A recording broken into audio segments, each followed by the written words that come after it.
तर आता आपण भगवद्गीतेच्या 5व्या अध्यायाच्या शेवटी आहोत. आज आपण प्रयत्न करू की हा अध्याय पूर्ण होईल. तर हा अध्याय आहे कर्मसन्यास योग.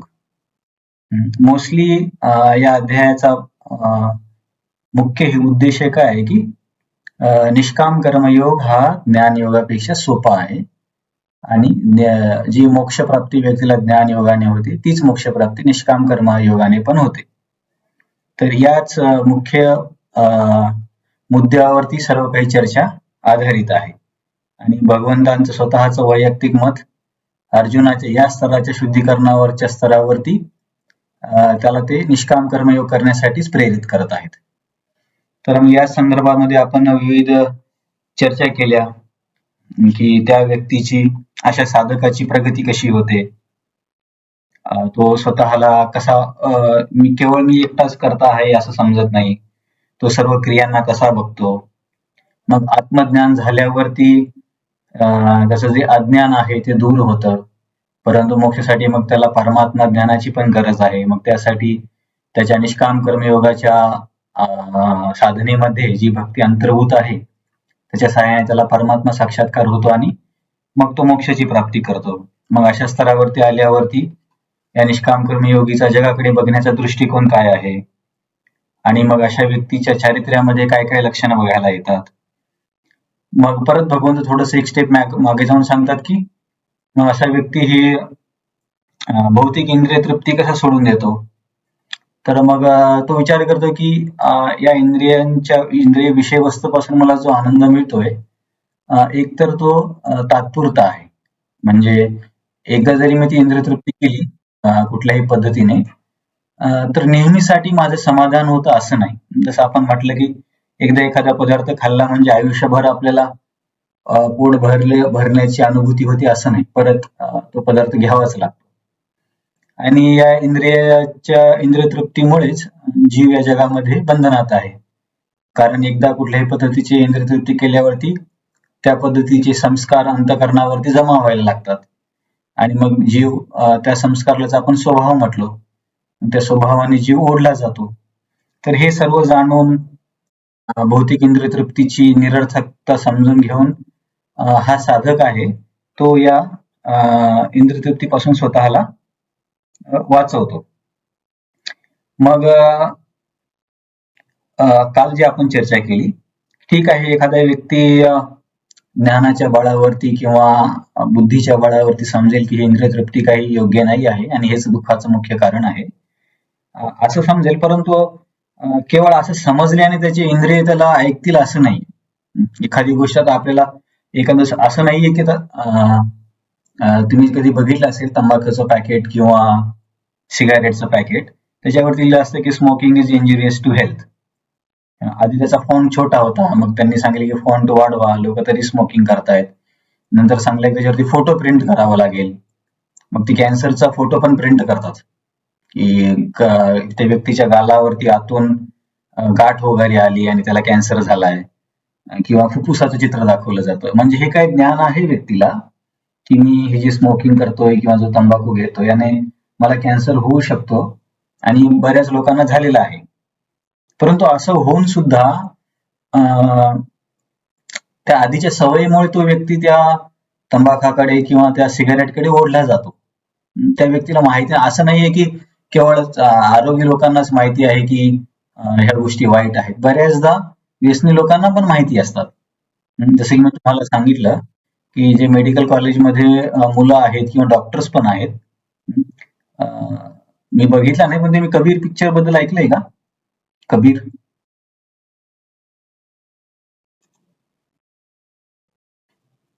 नाहीये ना?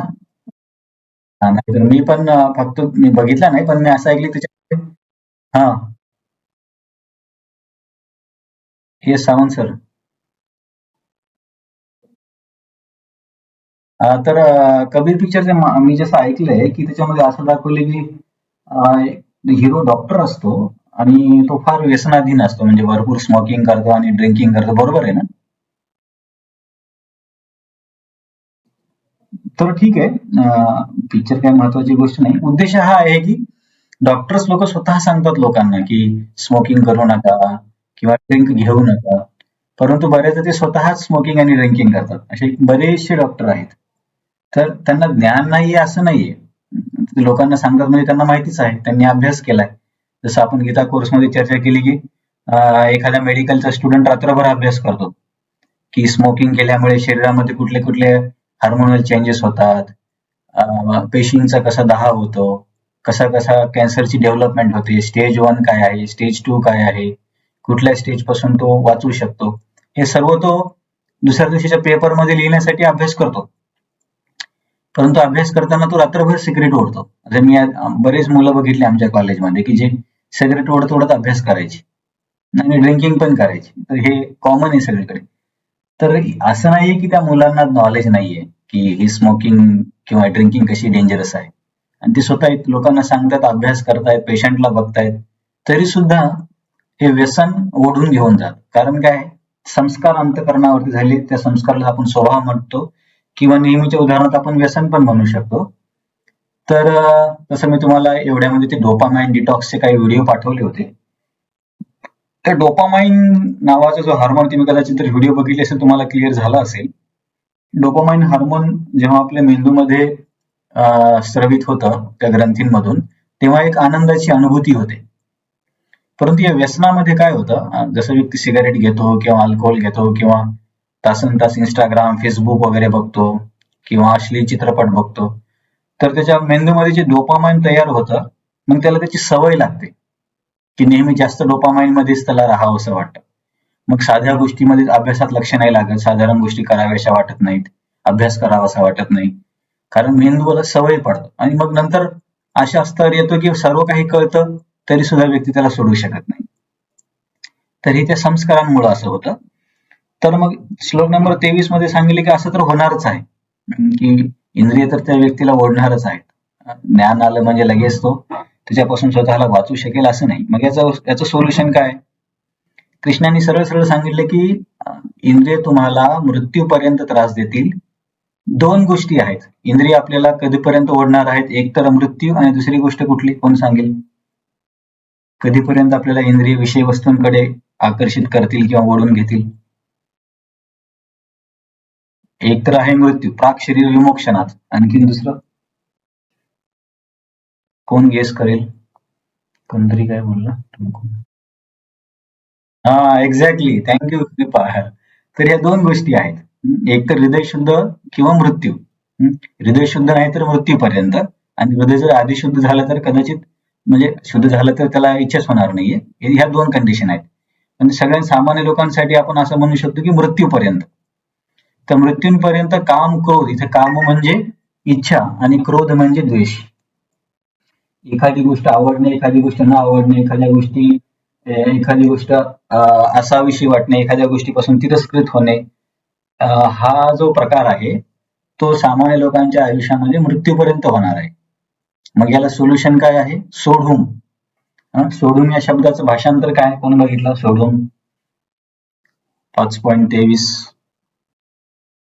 सहन करण्यास किंवा सहन करण्यास आपण म्हणतो.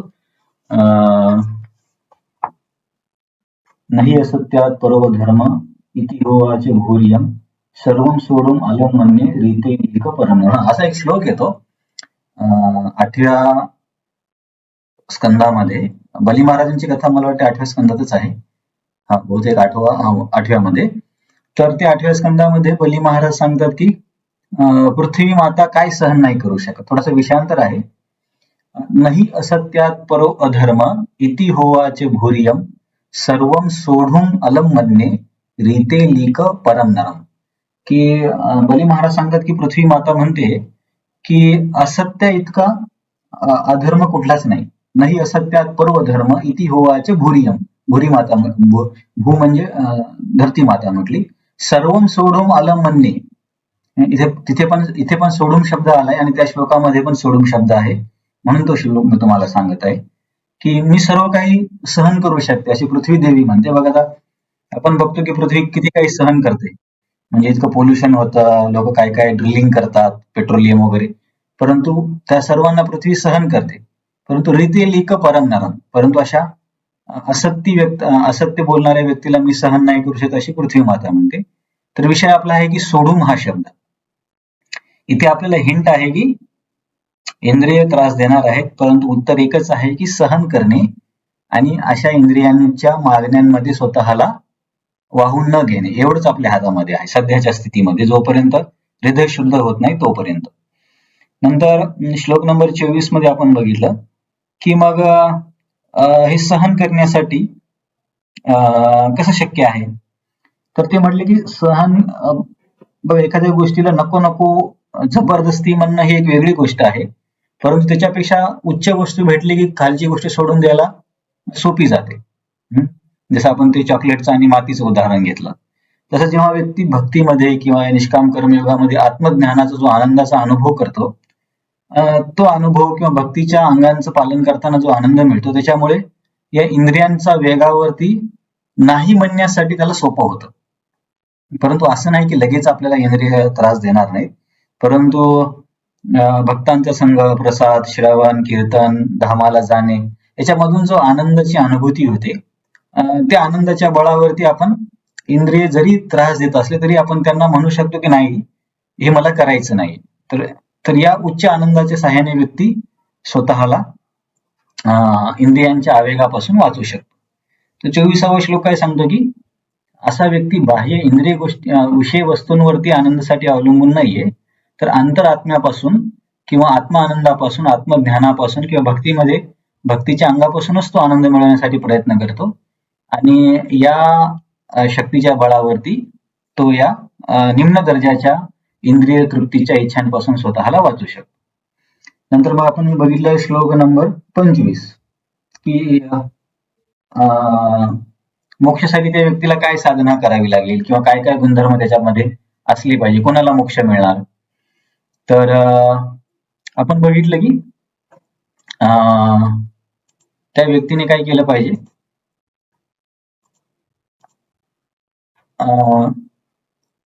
तीन गोष्टी आहेत.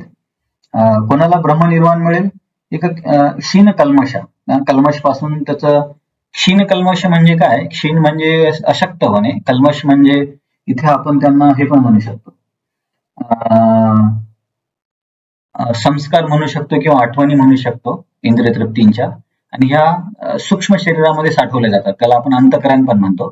तरी सूक्ष्म शरीर जसं जसं क्षीण होईल, भौतिक सूक्ष्म शरीर, तसं त्याच्या मोक्षाकडे प्रवास होतो. नंतर छिन्न द्वैधा, द्वंद्वाला त्याला छिन्न करावं लागेल, म्हणजे द्वंद्वापासून मुक्त व्हावं लागेल हळूहळू, मान अपमान, आवड नावड या द्वंद्वाच्या पलीकडे जावं लागेल. आणि सर्वभूत हिते रथा, तर सर्वांच्या कल्याणासाठी कार्य करणं हे सर्व मार्गांमध्ये अपेक्षित आहे, म्हणजे केवळ भक्तीमध्येच नाही तर प्रामाणिक ज्ञानयोगी सुद्धा इतरांच्या कल्याणासाठी कार्य करतो, ती त्यांच्या साधनेचा एक भाग आहे. तर इथे आपण काल विस्तृत चर्चा केली होती.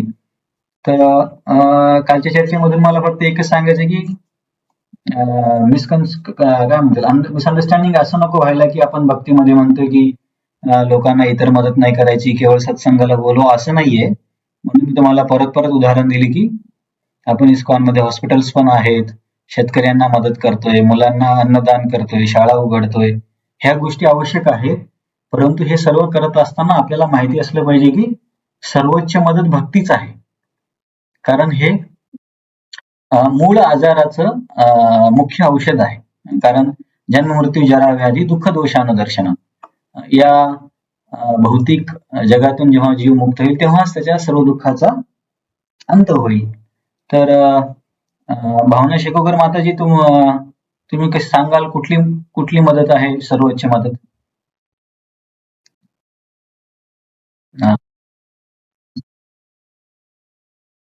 हा, मग मी तेच तुम्हाला म्हटलं की आपण इस्कॉन मध्ये असं करतो का, डायरेक्ट घेऊन जातो का?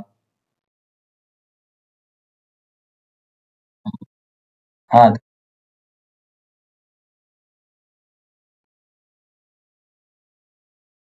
मग अहो तुम्ही हा,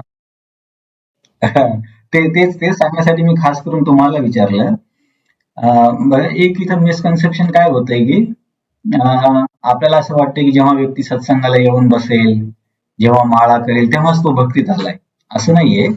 जेव्हा तो समजा तुम्ही एखाद्या व्यक्तीला जेवण दिलं आणि तो म्हटला की तुमच्या घरचा प्रसाद चांगला आहे किंवा शेगावकर सर किती छान बोलतात, असं जरी म्हटलं तिथून त्याच्या भक्तीची सुरुवात होते. तर हीच हीच भक्ती आहे. भक्ती म्हणजे केवळ तिथे येऊन बसला म्हणजे भक्ती सुरू झाली असं नाही, तर भक्ती खूप आधीपासून सुरू होते. तरी मी तुम्हाला परत सांगतो, की असं मी म्हणत नाही की बाकीची मदत नाही केली पाहिजे.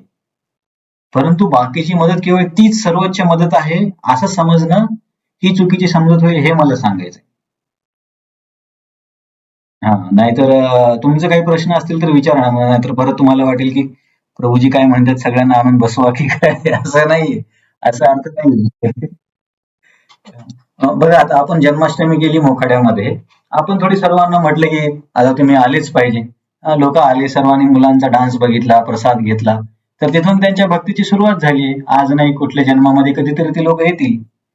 तर तिथे तर आपण सर्वांना प्रसाद दिला. आपण असं म्हटलं नाही की अरे हा कार्यक्रमाला येत नाही. असं केलं का आपण तिथे मोखाड्याला?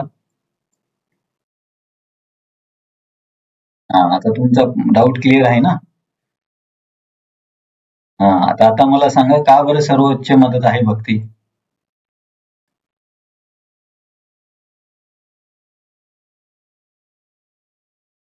पुढचा जन्म घ्यायची गरज नाही पडली पाहिजे.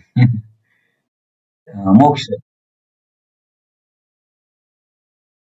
अहो असं काय तुम्ही आदिशस्त्र का तुम्ही आधी शस्त्र टाकल्यासारखे म्हणताय. असं नाही, आहेत ना प्रभुपाद, आपण आपले प्रयत्न करू.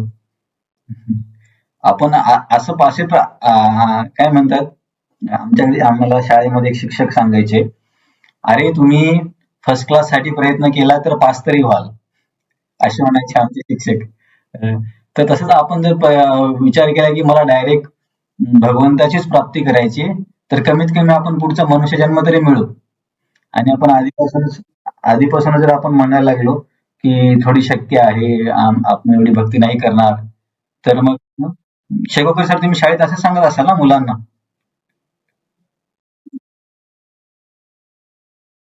हं, हं. हं, हं.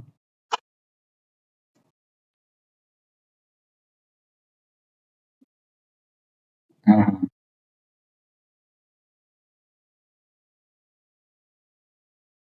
तेच मी म्हणतोय.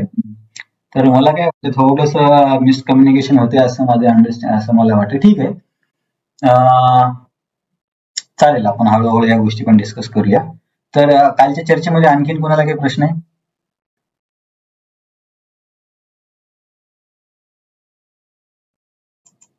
नाही ना, तर मग आपण आज श्लोक नंबर 26 ला वाचूया. थोडा अध्याय पूर्ण झाला तर बरं होईल. अं, हा श्लोक आहे श्लोक नंबर 26 भगवद्गीतेमध्ये, पान नंबर 218.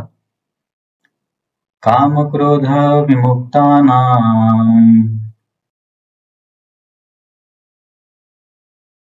यतीनां यतचेतसाम्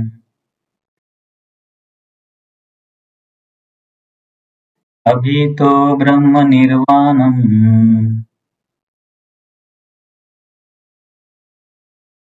वर्तते विदितात्मनाम्.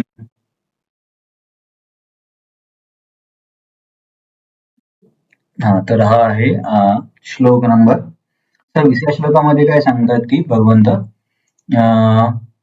की अशा व्यक्तीला अं, ब्रह्मनिर्वाण किंवा मोक्ष कधी मिळेल? तर कधी मिळेल? एक मिनिट, कोणतरी जॉईन झालंय, हे जॉईनचं आपल्याला सॉल्व्ह करायला लागेल. ठीक आहे. तर इथे कधी मिळेल त्यासाठी शब्द काय आहे? अभितः. अभितचा बघा मराठीमध्ये अर्थ काय दिलाय? हा, निश्चित. तर अभित म्हणजे निकट म्हणून असं आहे. संस्कृतमध्ये यालाच आशु म्हणून पण एक शब्द येतो, की आशु म्हणजे लवकर. तर जेव्हा हा साधक कामक्रोधांपासून मुक्त होतो. कामक्रोध म्हणजे इथे इतराला मारणे किंवा कामाची भावना हा मुख्य अर्थ नाहीये. कामक्रोध म्हणजे इच्छा आणि द्वेष, की इंद्रिय तृप्तींची, आपल्याला हव्या असलेल्या विषय वस्तूकडे आसक्ती आणि तिरस्कृत असलेल्या वस्तूपासून दूर जाणे, हे मुख्य आहे कामक्रोध. तर या कामक्रोधापासून जेव्हा जीव मुक्त होतो, यतीनाम म्हणजे साधक आहे, आणि तेव्हा त्याच्या मनावरती पूर्ण नियंत्रण होतं. आणि इथे ब्रह्मनिर्वाणासाठी तो प्रयत्नरत आहे. तर अशा व्यक्तीला कधी मोक्ष मिळेल? तर अभित. अभित म्हणजे निकटच्या भविष्यकाळात त्याला निश्चितच मुक्ती मिळेल. तर एकदा एका महाराजांना, एका इस्कॉनमध्ये एका महाराजांना एका भक्ताने विचारलं की महाराज, मला भगवंतांची प्राप्ती किंवा मोक्ष प्राप्ती किंवा भगवत धामाची प्राप्ती कधी होईल? तर महाराज म्हटले, much quickly than you deserve, but later than you desire किंवा लेटर दॅन यू एक्सपेक्ट. म्हणजे तुमची पात्रता आहे की, समजा तुमची पात्रता असेल 1,00,000 जन्मानंतर मोक्ष मिळवण्याची, परंतु भगवंतांच्या इच्छेने तुम्हाला 10 जन्मानंतर पण मोक्ष देऊ शकतील. म्हणजे much quickly than you deserve, म्हणजे तुमची जी पात्रता आहे त्याच्या आधीच मिळेल, परंतु maybe later than you desire किंवा एक्सपेक्ट. परंतु आपल्याला असं वाटलं की अरे नाही, मला याच जन्मात मिळेल, तर परंतु आपली पात्रता नाही तर कदाचित वेळ लागू शकतो. तर म्हणून जिथे असा शब्द येतो की खूप लवकर मिळेल, लवकर मिळेल, तर याचा आपण असा अर्थ घ्यायचा की आपल्या स्वतःच्या प्रयत्नांना जितका वेळ लागेल त्या वेळेपेक्षा कमीच वेळेत भगवंत आपल्याला भगवत प्रेम किंवा त्यांच्या धामाची प्राप्ती करून देतील. तर चैतन्य चरितामृत मध्ये एक कथा येते. तर एकदा काय होते की चैतन्य महाप्रभू श्रीवास अंगणमध्ये रात्री संकीर्तन करत असतात, रात्री किंवा दिवसा. तर ते संकीर्तन करत असताना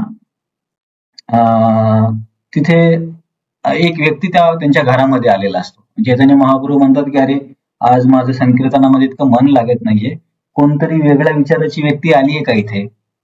तर सर्व भक्त म्हणतात कोण आहे, कोण आहे? ते म्हणतात एक व्यक्ती आलीये नवीन, पण तो चांगला भक्त आहे. तर चैतन्य महाप्रभू म्हटले नाही म्हणे, तो आपल्या सोबत राहिले की भक्तीच्या गप्पा करतो, बाहेर गेले की त्याचं मन वेगळं असतं, तर त्याला बाहेर काढा. तर मग सगळे म्हटले ठीक आहे. मग त्या भक्ताला बाहेर काढत होते. मग त्या भक्ताने विचारले की मग मला महाप्रभूंचं दर्शन कधी होईल? तर महाप्रभू म्हणले, तुला 10,00,000 जन्मानंतर माझं दर्शन होईल. तर तो भक्त इतका आनंदामध्ये गेला, अरे म्हटला फक्त 10,00,000 जन्म, 10,00,000 जन्मानंतर मला निश्चित महाप्रभू मिळण्याची. तर त्या भक्ताची ती उत्सुकता आणि आनंदाची भावना बघून महाप्रभू म्हटले, त्याला परत आत बोलवा, की याला किती आतुरता आहे की मी मला त्याला 10,00,000 जन्मानंतर माझी प्राप्ती होईल, तरी सुद्धा तो इतका आनंदी आहे. तर महाप्रभू त्याला परत बोलवतात. तर सांगण्याचं तात्पर्य काय की आपल्या स्वतःच्या प्रयत्नांनी आपण जितक्या लवकर गोष्टी मिळवू, त्याच्यापेक्षा खूप लवकरच भगवंत आपल्याला मदत करतील. जसं आपण म्हटलं गीता कोर्समध्ये की भक्ती म्हणजे कसा मार्ग आहे. समजा कधी कधी लहान मुल स्वतःच्या हाताने दगड उचलतो, परंतु त्याला उचलत नाही, परंतु वडील काय करतात की मागून येऊन त्याला दगड उचलायला मदत करतात, परंतु हात मुलाचे असतात, तर मुलाला वाटतं की मीच उचलतोय. तसं भक्तीमध्ये आपले तर प्रयत्न आहेतच आणि अत्यावश्यक आहेत, परंतु भगवंतांच्या प्रयत्नानेच सगळ्या गोष्टी घडतात. तर हा जो निष्काम कर्मयोगाचा व्यक्ती, त्याच्यासाठी सांगले की त्याला लवकरच या मोक्षाची प्राप्ती होईल आणि भक्तांच्या जीवनामध्ये पण हा श्लोक लागू पडतो. तर ज्यांनी काम क्रोधावर विजय मिळवला आहे, मनावर नियंत्रण केले आहे, त्यांना लवकरच मोक्ष प्राप्ती होईल. आता हा लवकर जो शब्द आहे त्या व्यक्तीच्या साधनेवरती, त्याच्या प्रामाणिकतेवरती, सिन्सिरिटीवरती, आणखीन काय म्हणता येईल, सिरियसनेस वरती डिपेंड आहे. समजा आता एखादा व्यक्ती या जन्मामध्ये एकच माळ करतोय, पुढच्या जन्मात 10 करेल, नंतरच्या जन्मात 16 करेल, असं हळूहळू प्रगती करेल, तर त्याच्यासाठी लवकर हा शब्द कदाचित 100 जन्म असेल. परंतु एखादा व्यक्ती आहे की लगेच तो 16 माळावरती येतोय, चांगले श्रवण करतोय, सगळ्या गोष्टी व्यवस्थित करतोय, कदाचित त्याच्यासाठी तो लवकर म्हणजे एकच जन्म असेल. तर लवकर हा शब्द त्या व्यक्तीच्या साधनेवरती डिपेंड आहे. आणि ऑफकोर्स भगवंतांची कृपा सगळीकडे अत्यावश्यक आहेच. आपण दामोदर लीलेमध्ये शिकलो होतो की भक्ती हा तुमच्यापैकी किती जणांना माहिती की दामोदराला यशोदा माता बांधत असताना ती रस्सी किती बोट कमी पडायची?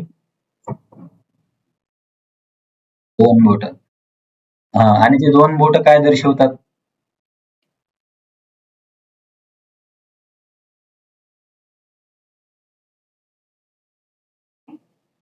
प्रयत्न आणि भगवंतांची कृपा. अगदी बरोबर. तर ते आचार्यांनी त्या लीलेवरून समजावून सांगितले की भक्तीमध्ये सगळं काही आपल्या प्रयत्नावरती नाहीये. आपण कृष्णाला मजबूर नाही करू शकत की मी दररोज 16 माळा करतो, तू मला पावलाच पाहिजे, असं नाही. कृष्ण स्वराट आहे, इंडिपेंडेंट आहे.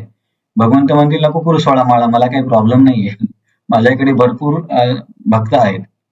आणि असे आपल्याकडे दोन प्रकारचे लोक असतात, एक तर दैववादी आणि कर्मवादी. तर दैववादी लोकांचं काय म्हणणं असते, अरे सगळं काही नशिबामध्येच आहे, आपल्याला काय करायचं, आपोआप जे वाईट व्हायचं तर होणारच आहे. तर हे पण चुकीचं तत्वज्ञान आहे. आणि दुसरे लोक असतात कर्मवादी. कर्मवादी लोकांचं काय म्हणणं आहे, दैव वगैरे काही नसतं, सगळं आपल्या हातात आहे. मी आलो, मी पाहिलं आणि मी जिंकलो. तर हे पण चुकीचं तत्वज्ञान आहे. कारण आपण असं बघतो की मुंबईमध्ये तर भरपूर बिझनेसमॅन आले, पण सगळे धीरूभाई अंबानी नाही होऊ शकले. याचा अर्थ व्यक्तीच्या प्रयत्नांच्या पलीकडे पण काहीतरी शक्ती आहे आणि केवळ सर्व काही दैवावरतीच डिपेंड नाहीये. कारण जीवाकडे स्वतंत्रता हे रत्न आहे. आपण मग धैर्य हरी पलंगावरती असं होत नाही, सर्व दैवावर निर्भर असतं, मग आपण घरी बसून तर सगळ्या गोष्टी आपल्याला मिळत नाहीत. याचा अर्थ दोन्ही पण गोष्टींची गरज आहे, आपले प्रयत्न आणि भगवंतांची कृपा. इथे आपण दैवाला कृपाशी जोडूयात. तर हे दोन्ही गोष्टी महत्वाच्या आहेत. दामोदर लीलेमध्ये जी रस्सी 2 बोटांनी कमी पडायची, ते दाखवते की भक्ताचे प्रयत्न आणि भगवंतांची कृपा या दोन्हीच्या बळावरतीच आपली आध्यात्मिक प्रगती आणि भगवंत प्राप्ती निर्भर होते. जसे की यशोदा माई जेव्हा भगवंताला बांधण्यासाठी सकाळपासून सुरुवात केली, संध्याकाळ व्हायला लागली, सगळ्या गोकुळातल्या रस्सी संपल्या तरी कृष्ण बांधले जात नव्हते. आणि या धावपळीमध्ये यशोदा माईचे केस विखुरले होते, डोक्यावरचे फुलं खाली पडले होते, यशोदा माईला चेहऱ्यावरती घाम आला. तर तिथे एक श्लोक येतो, सोमातु सिन्न गात्राया विस्त्रस्त्र कबर सर्जा दृष्ट्वा परिश्रमम कृष्ण कृपयासित स्वबंधने. की स्वतःच्या आईचे श्रम भगवंतांनी बघितले की सिन्न गात्राया, गात्र म्हणजे कपडे, यशोदा मातेची साडी किंवा कपडे कसे विखरतायत, आणि स्रजा, स्वमातु सिन्न गात्राया विस्त्रस्त्र कबर स्रजा, स्रजा म्हणजे फुलं किंवा फुलांची माळ कशी पडतीये. तर हे बघून भगवंत कसे बांधले गेले, असं नाही की यशोदा माईच्या प्रयत्नाने बांधले गेले, कृपयासित स्वबंधाने, कृपेने, स्वतःच्या कृपेने भगवंत बांधले गेले. जसं मी म्हटले की आपण कृष्णाला मजबूर नाही करू शकत. तर जसे की प्रभुपाद एकदा मॉर्निंग वॉकला जात होते, तर प्रभुपादांनी बघितली की काही बदकं तिथं होती. तर त्या बदकामध्ये एक बदक खूपच मोठमोठ्याने ओरडत होतं, म्हणजे प्रभुपाद त्यांना खायला काहीतरी दाणे टाकत असतील, गहू किंवा तांदूळ वगैरे, राईस. तर एक बदक खूप मोठ्याने ओरडत होतं, तर त्याला जास्त मिळत होतं. तर प्रभुपाद म्हटले, आपले प्रयत्न म्हणजे या बदकासारखा आहे की आपण जसा हा बदक मोठ्याने ओरडून आपलं लक्ष त्याच्याकडे खिचतो आणि आपण त्याला जास्त देतो, कारण की कुणाला वाटतं की बाबा हा जास्त भुकेला आहे. तसं आपले हे जे प्रयत्न आहेत, भक्ती आहे, जप आहे, सेवा आहे, आपण त्या बदकासारखे आहोत की भगवंताला दाखवून देतो की कृष्णा, मी प्रामाणिक आहे आणि मला कृपा पाहिजे. परंतु याच्यामध्ये आपला असा मनोभाव नसला पाहिजे की मी कृष्णाला मजबूर करू शकतो, ते शक्य नाहीये. तर इथे आपण लवकर या गोष्टीवरती चर्चा केली. लवकर हे एक तर व्यक्तीच्या साधनेवरती निर्भर आहे. जितकी जास्त चांगली साधना करेल त्याच्यासाठी लवकर म्हणजे कमी जन्म असतील, आणि एखादा हळूहळू करेल तर मग त्याला जास्त जन्म लागतील. तर लवकर आपल्या प्रयत्नावरती आणि भगवंतांची कृपा दोन्हीवरती निर्भर आहे. जसं की समजा एखादा कोणी शरीर बनवतोय, व्यायामशाळेत जातोय, तर लवकर शरीर बनवणे कशावर ठरेल, तर एक तर तो दररोज जाऊन किती सिन्सिअरली व्यायाम करतो. एखादा व्यक्ती फक्त 5च मिनिट एक्सरसाइज करतो तर त्याला कदाचित 1 वर्ष लागेल. एखादा व्यक्ती 1 तास करतो तर त्याला 6 महिने लागतील. तसेच आपली साधना पण किती लवकर आपण भगवत प्राप्ती किंवा भगवत प्रेमाची प्राप्ती करू शकतो, असंही आपल्या हातामध्ये केवळ साधनाच आहे.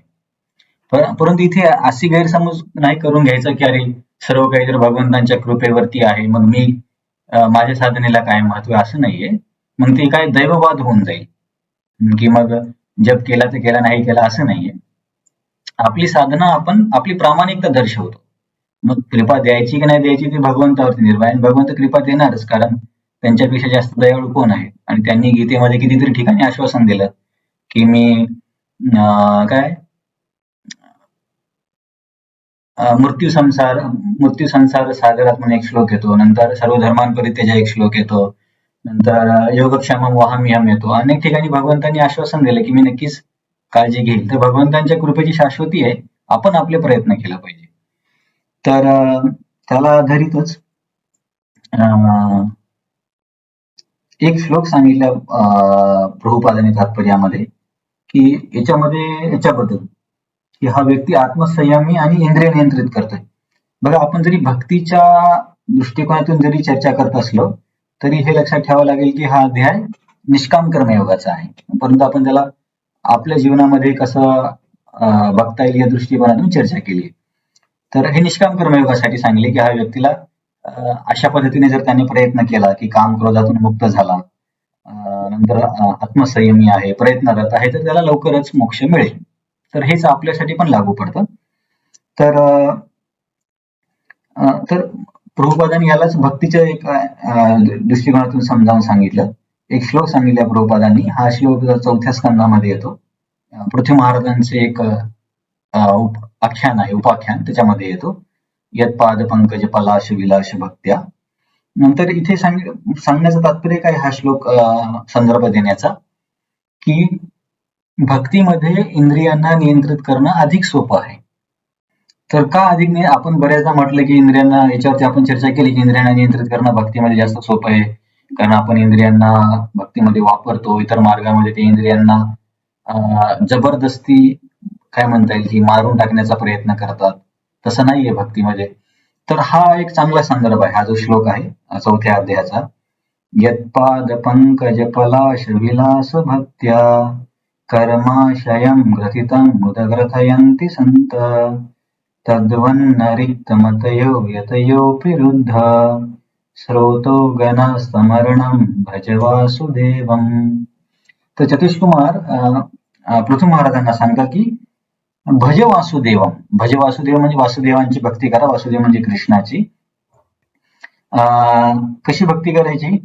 यत्पाद पंकज विलास भक्त्या. भगवंतांचं पाद म्हणजे पाय, पंकज म्हणजे कमळ.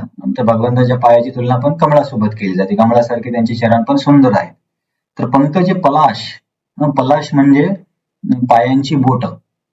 ते भगवंतांच्या चरणांच्या बोटावरती जे विलास करतात, म्हणजे ज्यांचं मन आसक्त आहे किंवा जे भगवंताच्या चरणावरती ज्यांची भक्ती आहे, अशा लोकांना इंद्रियांना नियंत्रित करणं खूप सोपं आहे.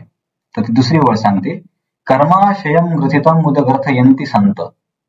कर्माच्या आशयाची किंवा संस्कारामुळे जी ग्रंथी आहे, ग्रंथी म्हणजे गाठ. तुम्ही कधी कधी बघितलं असेल, एखादा धागा असतो, खास करून काही धागे मार्केटमध्ये भेटतात की त्याला जर व्यवस्थित नाही ओढलं तर ते एकमेकांमध्ये जास्तच गुंतून जातात. मग त्याला त्याची गुंतागुंत सोडवायला खूप कठीण पडतं आणि बऱ्याचदा गुंतागुंत काढताच येत नाही. तर तशीच ही इंद्रिय तृप्तींची किंवा कर्माची जी गुंतागुंत आहे, ही त्या धाग्याला सोडवण्यापेक्षा जास्त कठीण आहे. नंतर ही जी ग्रंथी आहे, याला भक्त भगवंतांच्या या चरणाप्रती भक्ती करून खूप सहजपणे मुळासकट काढून टाकतात. अशी दुसरी ओळ सांगते, कर्माशयं ग्रथितम उदग्रथयन्ति संत. संत म्हणजे भक्त. तर या ग्रंथीला पूर्णपणे काढून टाकतात. परंतु याच्या विरुद्ध तद्वन्न रिक्त मतयो. इथे रिक्त मतयो म्हणजे ज्ञानी लोक, शुष्क ज्ञानी लोक, की जे भक्तीमध्ये नाहीयेत. तर अशा शुष्क ज्ञानी व्यक्तीला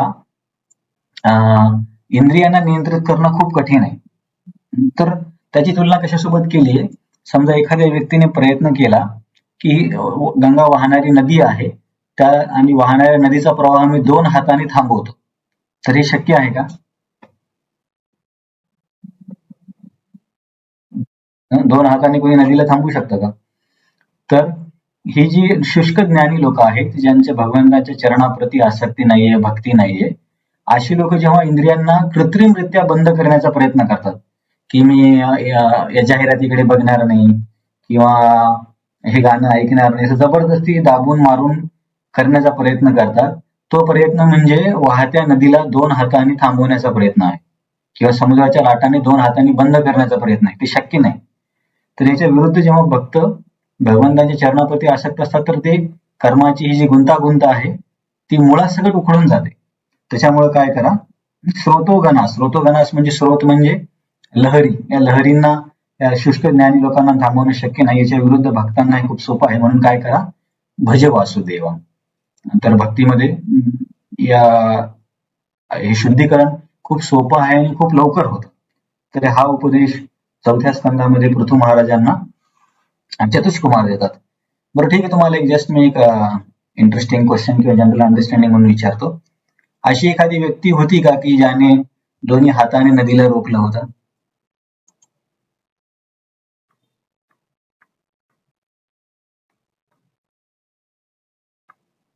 तुम्ही कधी ऐकली एखादी कथा?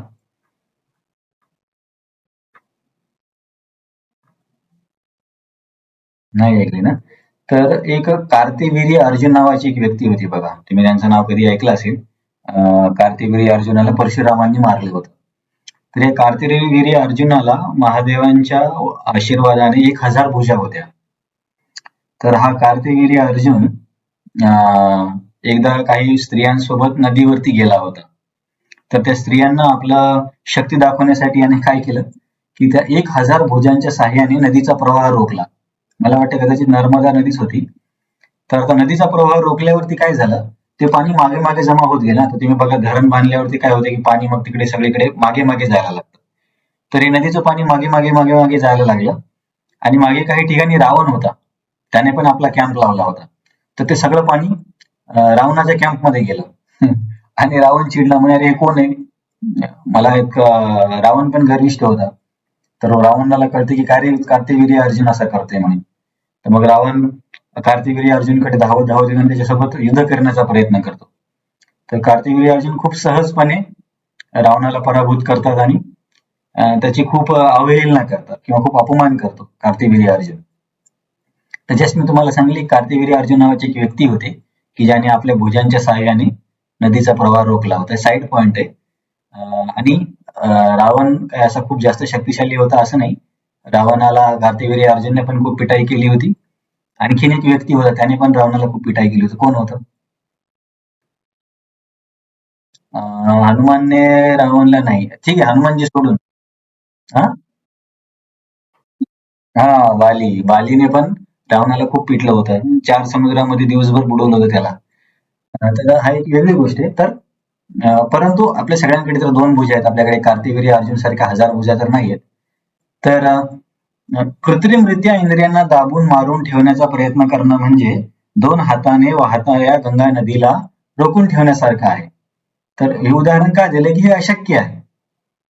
तर तसंच कृत्रिमरित्या शुष्क ज्ञानाच्या साह्यावरती, जसं मी तुम्हाला म्हटलं की तंबाखू खाण्याने कर्करोग होतो, हे ज्ञान आहे. परंतु त्याने इंद्रियांना आवेग सामोरं कठीण आहे. तर परंतु भक्तीमध्ये भगवंताच्या चरणाचा आपण जेव्हा आधार घेतो, तेव्हा ह्या गोष्टी सहज सोप्या होतात. जसं की एक श्लोक येतो, वासुदेवे भगवती भक्ती योग प्रयोजिता जनेती आशु वैराग्य ज्ञानम चेद अहेतुकम. वैराग्य आणि ज्ञान भक्तीमध्ये आपोआप मिळतं. असं म्हटलं जातं वैराग्य आणि ज्ञान भक्तीची 2 मुलं आहेत.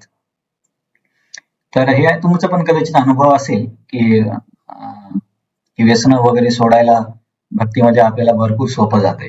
तर याच्या विरुद्ध तुम्ही बघा, किती किती लोक मोटिवेशनल टॉक देतात युट्यूब वरती की आप टाइमपास मत करो, ये मत करो, ये मत करो, वो मत करो. तरी सुद्धा जास्त दिवस लोकांना नाही जमत. परत मग त्यांच्या ते परत सवय येतात. परंतु भक्तीमध्ये भक्तांना ह्या गोष्टी सहज सोप्या होतात, कारण इथे आपण आपल्या हाताने नदी रोखण्याचा प्रयत्न करत नाही. तर हे आपण बघितलं भक्तीमध्ये कसं हे सोपं आहे. तर श्लोकाची मुख्य चर्चा हे आहे की अशा निष्काम कर्मयोगी व्यक्तीला लवकरच मोक्षाची प्राप्ती होईल. त्याची काही लक्षणं सांगून सांगितलंय.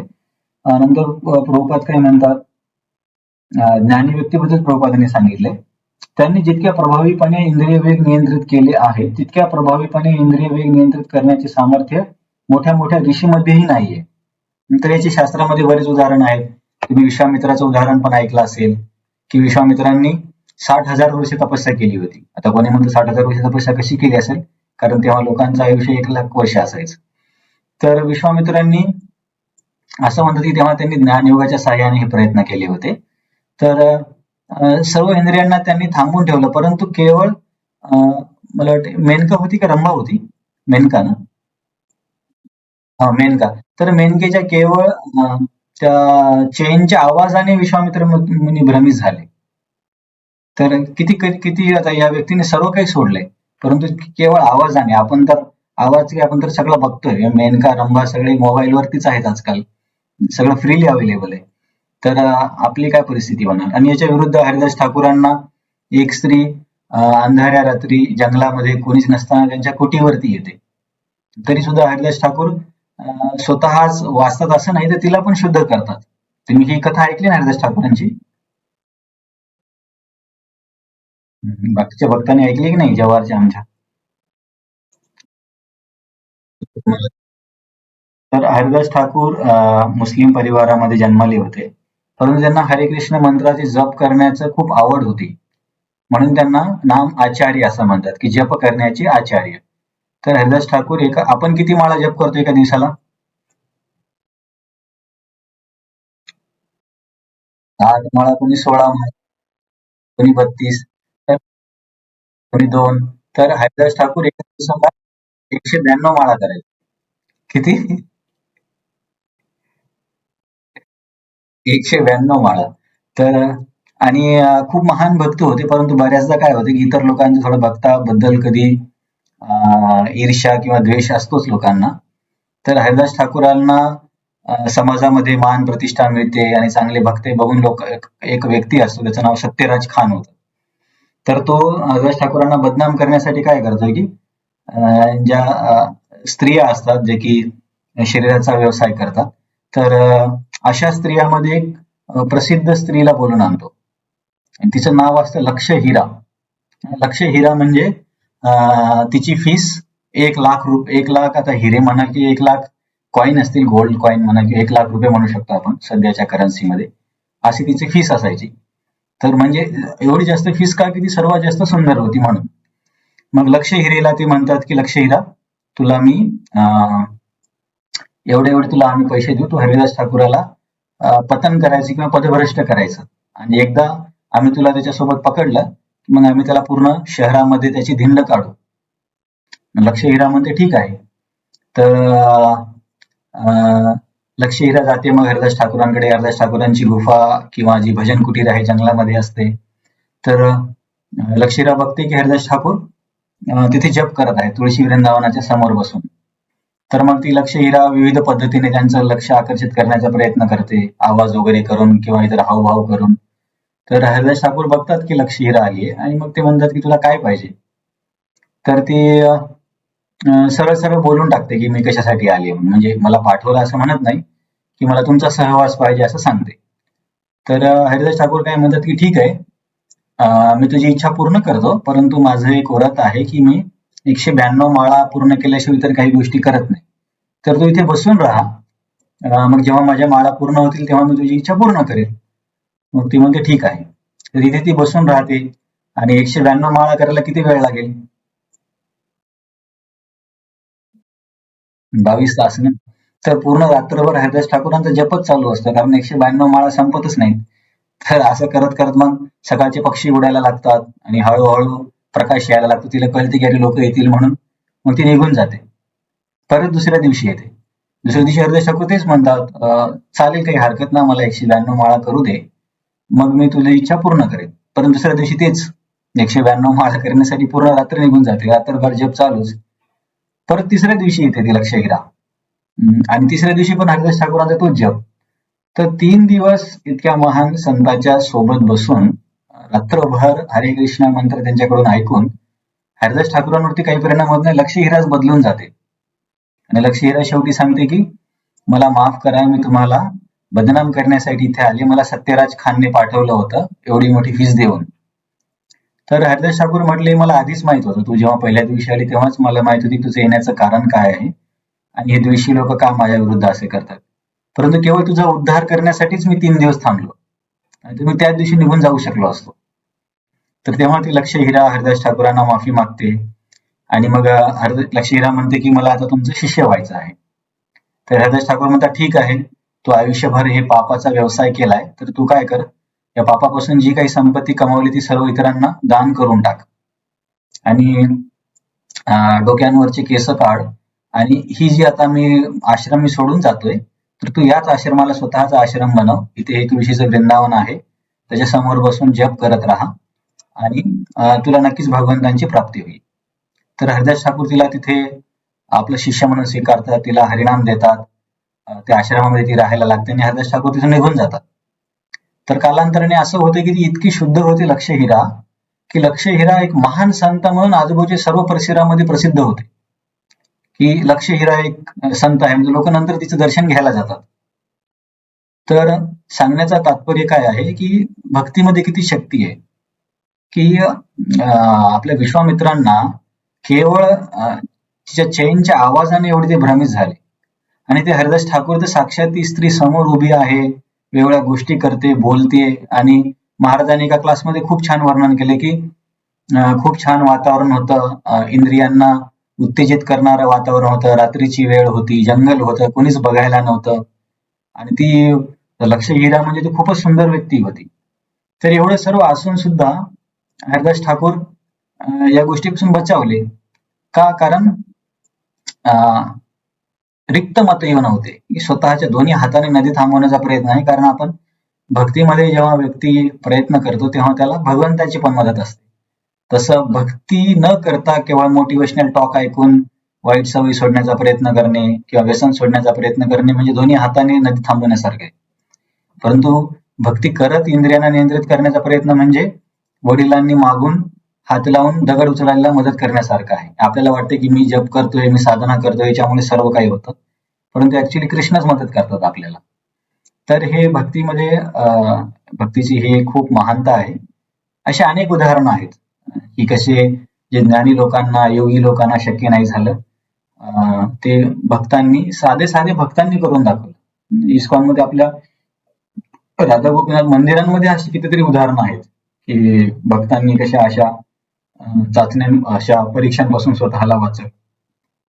मी मागच्या वेळी जव्हारमध्ये तुम्हाला एका व्यक्तीचं उदाहरण दिलं होतं, की ज्यांनी स्वतःच इंद्रियांना थांबवण्याचा प्रयत्न केला एकट्याने, परंतु त्यांना खूप त्रास झाला. कोण होतं, आठवतं कोणाला?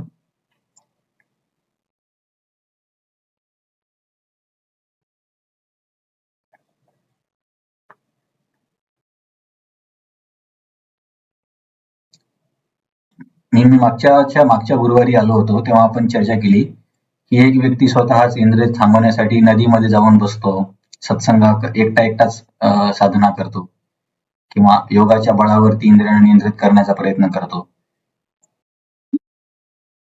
सौभरी म्हणजे आठवलं ना जव्हारच्या भक्तांना, की नाही? तुम्हाला नाही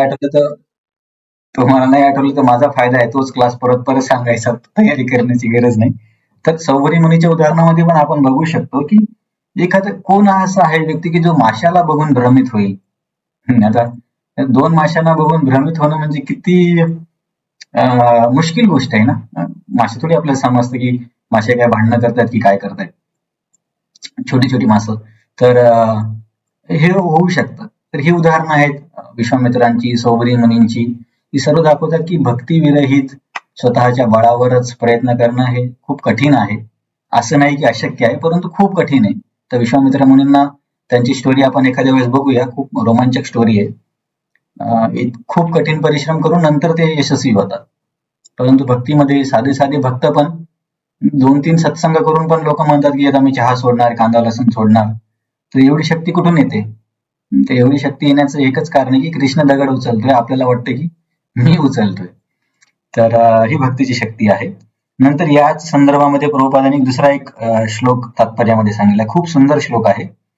दर्शन ध्यान संस्पर्शय मत्स्य कुर्म विहंगमा स्वाम्यपत्यानि पुष्णंती तथाहमपि पद्मजा. की प्रभुपादांनी थोडा वेगळा दृष्टिकोन दिलाय, परंतु हा एक श्लोक खूप छान आहे. तर काही प्राण्यांची उदाहरणं दिली आहे, की मासे आपल्या पिल्लांचं पालन पोषण कसं करतात, किंवा त्यांच्यावरती काय म्हणते निगराणी कशी ठेवतात. तर पालन पोषणच म्हणू शकतो, की मासे केवळ आपल्या पिल्लांकडे बघत राहतात, आपल्या पिल्लांकडे बघून त्यांना पोसतात, किंवा अंड्यांकडे म्हणू शकतो. आणि ध्यान जो हा आहे, कासव आहे, कासव आपल्या अंड्यांना कसं उभवतो किंवा अंड्यांकडचं पोषण कसं करतो, तर केवळ चिंतन करून. तुम्हाला हे माहित असेल ना, की कासव अंडे कुठे देतात? हे तुम्हाला माहित असेल. हा तर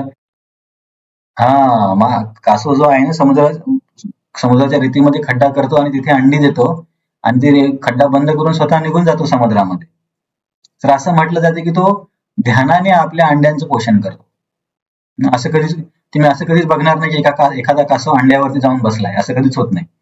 आणि तिसरं आहे विहंगमा. विहंगम म्हणजे पक्षी. तर पक्षी आपल्या अंड्यांचं पोषण कसं करतात किंवा अंड्यांना उबवतात कसं? आता तुम्ही कधी कोंबडी, आता आधुनिक मध्ये लोकांनी फॅक्टरी काढल्यात, कोंबडी अंड्यांना कशी उबवते?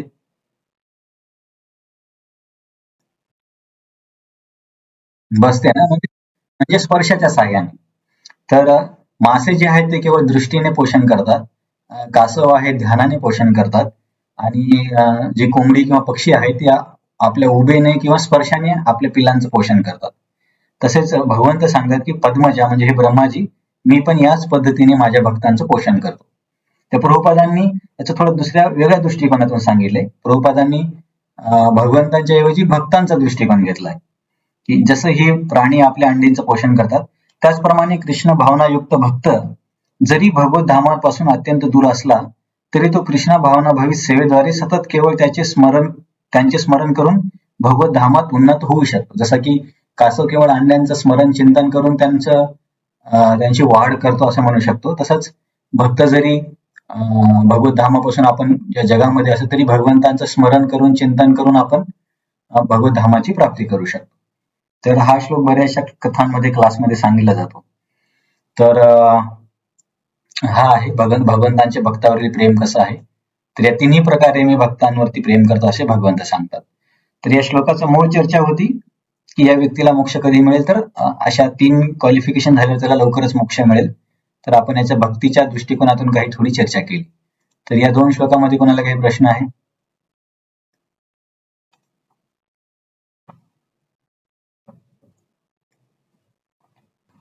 ठीक आहे. मग आपण श्लोक नंबर 27 आणि 28 वाचन करूया, कारण आज मोस्टली आपल्याला चॅप्टर पूर्ण करायचं. श्लोक नंबर 27-28 वाचूया.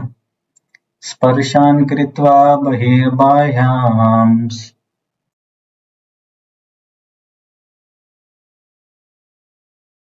चक्षुश्चैवान्तरो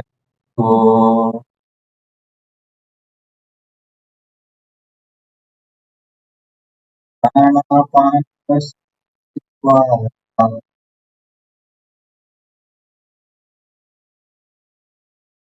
नासाभ्यन्तरचारिणौ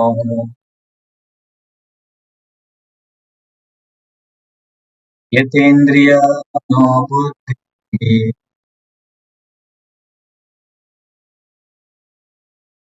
निर्मोक्षपरायणः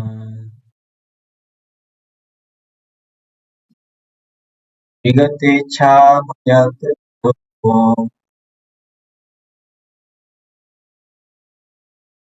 यः सदा मुक्त एव सः.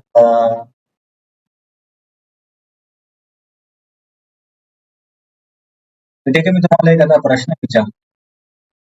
कुठल्या मार्गामध्ये लक्ष 2 भुवयांच्या मधोमध ठेवलं तर प्राणायाम केला जातो, श्वासावरती नियंत्रण केलं जातं? अष्टांग योग. सर्वांना सर्वांना हिंट समजली ना? प्राणायाम प्राणायाम करणे, 2 भुवयाच्या मधोमध लक्ष केंद्रित करणे, श्वासावर नियंत्रण करणे, हे कुठल्या मार्गामध्ये आहे? सर्वांना माहिती आहे ना अष्टांग योग आहे म्हणून. समजलं ना? तर इथे चर्चा काय आहे की इथपर्यंत भगवंतांनी 26 नंबरच्या श्लोकापर्यंत सांगितलं की निष्काम कर्मयोगामध्ये व्यक्ती कशी कशी प्रगती करत कसा मोक्ष प्राप्त करतो. तर निष्काम कर्मयोगाची चर्चा इथे संपली. 28 आहे. तर हा श्लोक काय सांगतो की अरे अर्जुन, पद्धतीने हा निष्काम कर्मयोगी मोक्ष प्राप्त करतो. त्याच पद्धतीने अष्टांग योगी सुद्धा मोक्ष प्राप्त करू शकतो. तर आता पुढचा जो अध्याय आहे, अध्याय नंबर 6, तर अध्याय नंबर 6 अष्टांग योगाचा आहे. तर हा जो श्लोक आहे, श्लोक नंबर 27 आणि 28 हे 2 जे श्लोक आहेत ते 6व्या अध्यायाचं बीज श्लोक आहेत, की इथून मग पुढच्या अध्यायाच्या चर्चेला सुरुवात होईल. की आतापर्यंत निष्काम कर्मयोगाने सांगितले, परंतु इथून सांगितले की अशाच पद्धतीने मोक्ष व्यक्ती एक दुसरा मार्ग आहे त्याच्या साहाय्याने पण मिळू शकतो, आणि तो मार्ग आहे अष्टांग योग. आता इथे अष्टांग योग डायरेक्ट सांगितले नाही भगवंतांनी, त्याचं वर्णन केलं. तर काय करतो तो व्यक्ती? स्पर्शान कृत्वा बहिर्बाह्यांस, म्हणजे स्पर्श म्हणजे आता एक हे आहे इंद्रिय विषय वस्तू आहे. तर इतर इंद्रिय विषय वस्तूंचं पण हा प्रतिनिधित्व करतो. समजा की त्वचेने स्पर्श करणे, डोळ्याने बघणे, कानाने ऐकणे, जिभेने स्वाद घेणे, या सगळ्या इंद्रिय विषय वस्तूंना हा व्यक्ती बाहेर ठेवतो.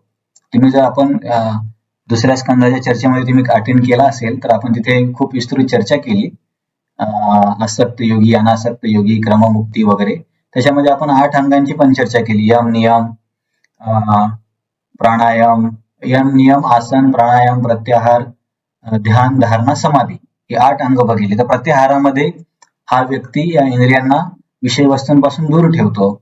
नंतर चक्षुश्चैव अंतरे भ्रुवो, आणि त्यांच्या साधनेमध्ये कसं असतं की पुढच्या अध्यायामध्ये येणारच आहे विस्तारित वर्ण कसा अष्टांग योग करायचा, की तो व्यक्ती आपले जो लक्ष आहे 2 भुवयाच्या मधोमध ठेवतो. 2 भुवयाच्या मधोमध किंवा आपण नाकाच्या टोकावरती ठेवतो असं म्हणू शकतो. आणि डोळे अर्धे बंद अर्धे उघडे. कसं आहे, पाठ सरळ करून बसणार पद्मासनामध्ये, दोन्ही डोळ्यांना न पूर्ण बंद करणार न पूर्ण उघडणार, बरोबर नाकाच्या टोकावरती आणि 2 भुवयाच्या मधोमध डोळ्यांना केंद्रित करणार. हे तुम्ही करून बघा किती कठीण आहे. 1 मिनिट केले तरी डोळे दुखायला लागतील. तर ही या लोकांची साधना आहे. या स्थितीमध्ये तो व्यक्ती प्राणायाम करणार. प्राणायाम करण्यामध्ये आपण बघितलं होतं पूरक, कुंभक आणि रेचक हे 3 प्रकार आहेत. पूरक म्हणजे श्वास घेणे, कुंभक म्हणजे म्हणजे रोखून ठेवणे, आणि रोचक म्हणजे त्या श्वासाला सोडणे. आपल्याकडे रामदेव बाबांनी प्राणायामाला खूप प्रसिद्ध केले, त्याला आपण अनुलोम विलोम पण म्हणतो. तर या पद्धतीच्या सहाय्याने तो व्यक्ती इंद्रियांवरती नियंत्रण करतो. प्राणायाम पण मन आणि इंद्रिय नियंत्रणासाठी एक योग पद्धती किंवा अभ्यास पद्धती आहे. इंद्रियांना विषय वस्तूपासून अलिप्त ठेवतो, लक्ष 2 भुवयांच्या मधोमध नाकांवरती केंद्रित करतो, प्राणायामाच्या सहाय्याने इंद्रियांना नियंत्रित करतो, आणि अशा पद्धतीने यतेंद्रिय मनोबुद्धीर. तर अशा पद्धतीने तो व्यक्ती इंद्रियांना, मनाला आणि बुद्धीला संयमित करतो. कशासाठी? मुनीर मोक्ष परायण. परायण म्हणजे कशासाठी? समजा नारायण परायण असेल त्याला नारायण हवा आहे, मोक्ष परायण म्हणजे त्याला मोक्ष पाहिजे. जसं की भागवतामध्ये श्लोक येतो, मुक्तानाम अभिसिद्धानाम नारायण परायण सुदुर्लभ प्रशांतात्मा कोटीश्वपी महामुनी. तर परायण म्हणजे मी आपण समजा असं म्हटलं मी मोबाईल परायण आहे. मोबाईल परायण म्हणजे मी मोबाईलला खूप आसक्ती किंवा मोबाईल पाहिजे, किंवा मी खाद्य परायण आहे. तर इथे मोक्ष परायण, त्याच्या जीवनाचा उद्देश काय? मोक्ष आहे.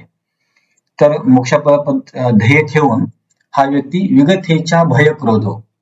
आपण आधी पण बघितले भय आणि क्रोधाची व्याख्या, की इच्छा भय क्रोध म्हणजे आवडणाऱ्या विषय वस्तू किंवा आवड नावड या दोन्ही पासून स्वतःला मुक्त करतो, आणि यह सदा मुक्त एवस. जेव्हा तू या स्तरावरती येतो निश्चितच तो मुक्तीची प्राप्ती करतो. तर हे केवळ इथे अष्टांग योगाचं खूप संक्षिप्त वर्णन केले कृष्णाने अर्जुनाला. का बरं वर्णन केलं? की निष्काम कर्मयोगाचं वर्णन करून झाल्यावरती अरे अर्जुन, असाच एक आणखीन मार्ग आहे, या मार्गामध्ये अशा पद्धतीने व्यक्ती मोक्षाची प्राप्ती करू शकतो. तर हे जे 2 श्लोक आहेत 27 आणि 28 हे 6व्या अध्यायाच्या 6व्या अध्यायाचे बीज श्लोक आहेत. बीज म्हणजे सीड श्लोक म्हणतात, सीड म्हणजे बी असतं ना, बियाणं, बीज श्लोक आहेत. तर इथे खूप संक्षिप्त वर्णन कृष्णाने अष्टांग योगाचं केलंय. त्याचं विस्तारित वर्णन आपण पुढच्या अध्यायामध्ये अभ्यास करणारच आहोत. तर आपण आणखीन काही मुद्दे बघूया. तर हाच मोक्ष अष्टांग योगाने कसा प्राप्त होतो? तर हे या 2 श्लोकातून खूप संक्षिप्तपणे सांगितलंय. विस्तारित वर्णन 6व्या अध्यायामध्ये येणार आहे.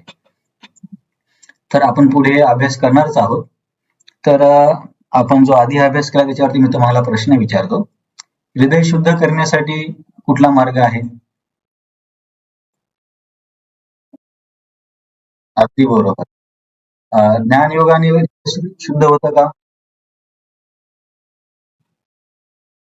तर त्याच्यासाठी मी तुम्हाला काय उदाहरण दिलं? उदाहरण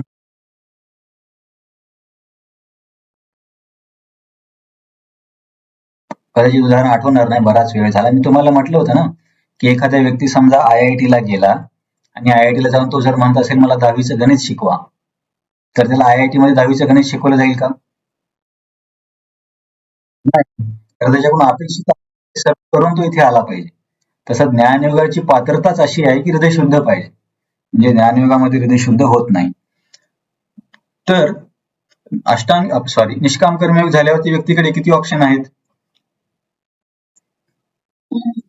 कुठले कुठले?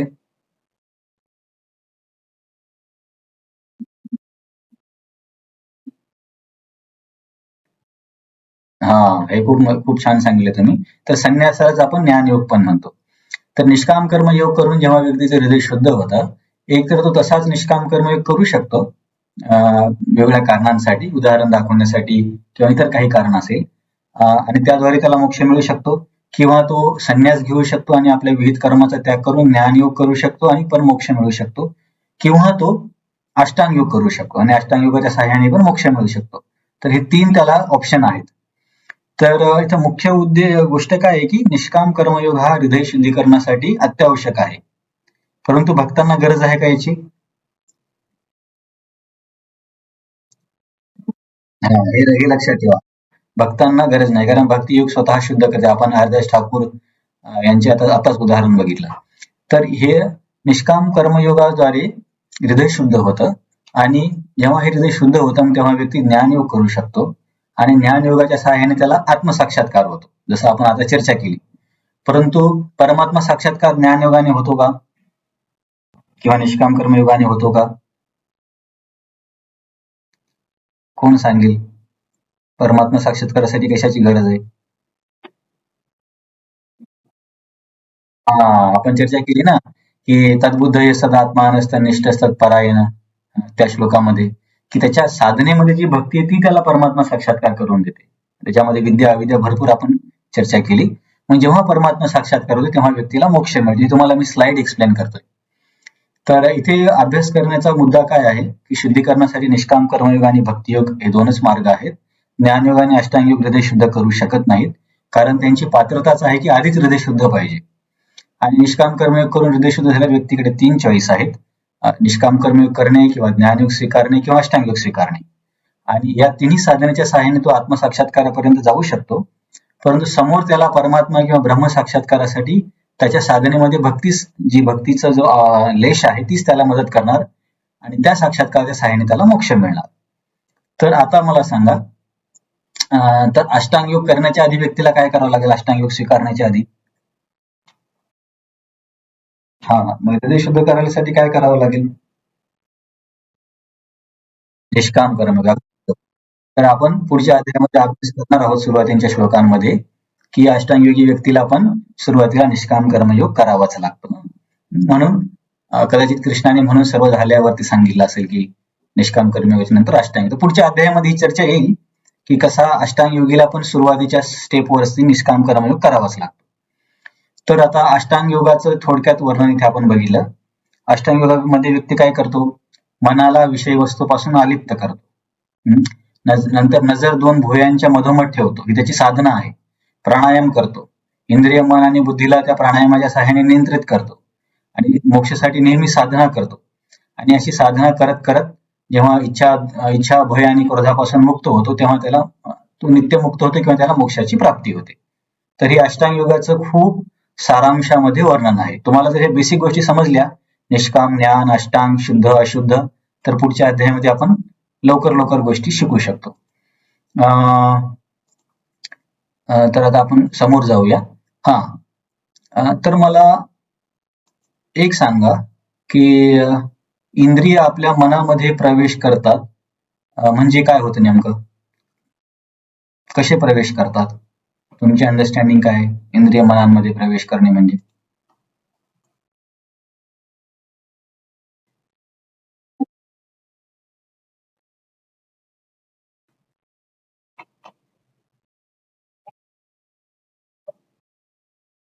तुम्ही एक स्टेप जवळ आहात. कदाचित तुम्ही थोडासा प्रश्न अवघड विचारलाय. बघा, याचं उत्तर सोपं असं आहे, की इंद्रिय मनामध्ये प्रवेश करतात याचा अर्थ तेव्हाच इंद्रिय मनात प्रवेश करू शकतात जेव्हा आधी त्या इंद्रिय तृप्तीची आठवण आपल्या मनामध्ये आहे किंवा अंतःकरणामध्ये स्टोरेज केलेली आहे. अनेक जन्मापासून जो इंद्रिय भोग केला, त्या आठवणी जेव्हा आपल्या मनामध्ये असतात, जसं की आपण उदाहरण बघतो की लहान मुलं खूप निरागस असतात, पण जेव्हा ते टीन एज मध्ये जातात तेव्हा आपोआप त्यांच्या मनामध्ये इतरांप्रती स्त्री पुरुष आकर्षण निर्माण होतं. तर हे कुठून येतं? हे त्यांना शिकवलं जात नाही. तर याचा अर्थ काय, की ते अंतःकरणामध्ये संस्कार अनेक जन्मापासून स्टोरेज केलेले आहेत. त्याच्यामुळेच व्यक्ती अशा गोष्टीकडे आकर्षित होतो. जर त्याच्या मनामध्ये संस्कारच नसतील तर त्याला किती जरी अशा गोष्टी तो आकर्षित होणारच नाही. तर मग इंद्रियांना जर मनामध्ये प्रवेश नसेल करू द्यायचा, तर याच्यावरून काय शिकू शकतो आपण, कसं कसं इंद्रियांना मनामध्ये प्रवेश करण्यापासून वाचवू शकतो या आत्ताच्या चर्चेच्या सहाय्याने.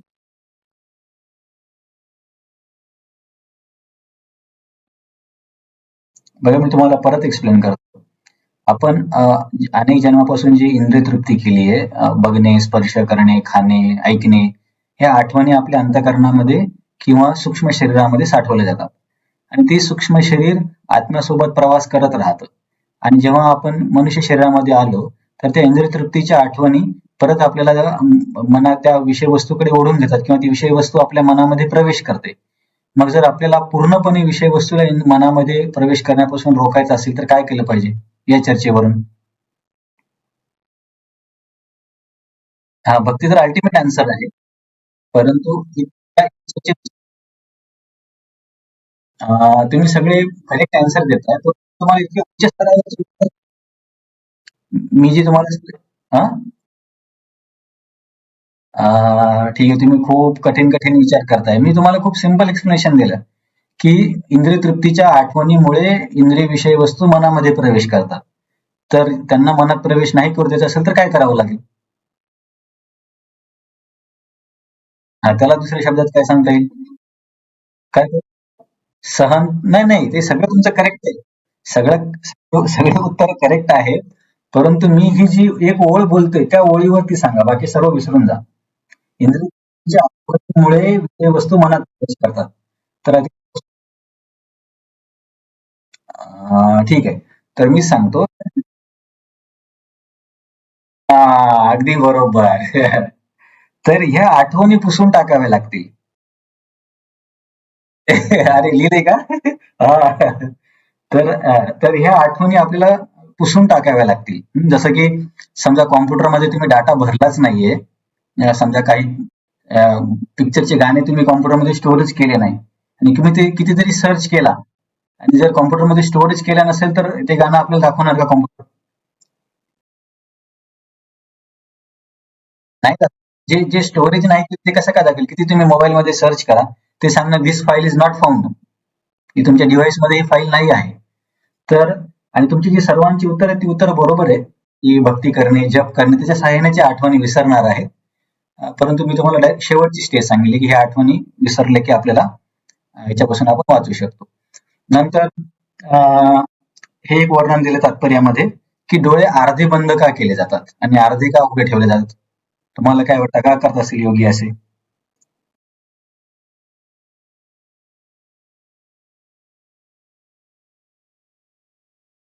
हं,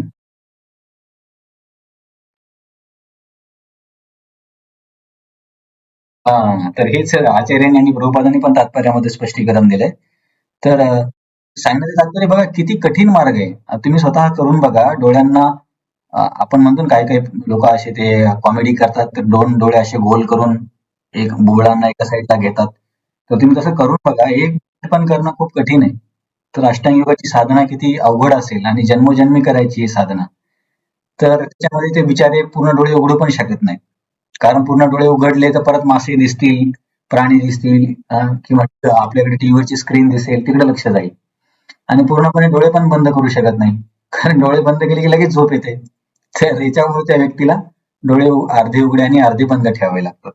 तर याच्या विरुद्ध इतकं भक्तिमय दास करण्याची गरज नाही. हे जे 2 श्लोक होते ते अष्टांग पुढच्या अध्यायाचे बीज श्लोक होते. याच्यामध्ये अष्टांग योगाचं खूप संक्षिप्त वर्णन केलंय. तर आता आपण शेवटचा श्लोक बघूया म्हणजे आपला हा अध्याय पूर्ण होईल.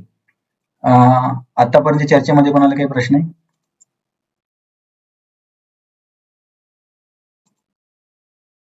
हे नाहीये ना? अष्टांग योगाचे काही प्रश्न असतील तर पुढच्या अध्यायामध्ये येणारच आहे. आतापर्यंत आपण निष्काम कर्मयोग बघितला, आपण सकाम कर्मयोग बघितला, निष्काम कर्मयोग बघितला, ज्ञानयोग बघितला, भक्तीची थोडक्यात बघितलं म्हणजे तोंड ओळख केलीये.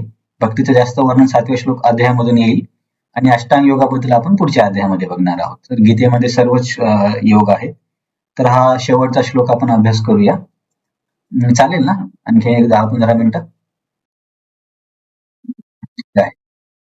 तर आपण हा श्लोक नंबर 29. भोक्ताराम यज्ञ तपसाम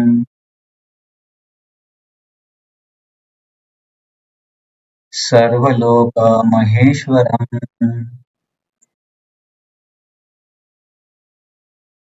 सूर्यं सर्वभूतानां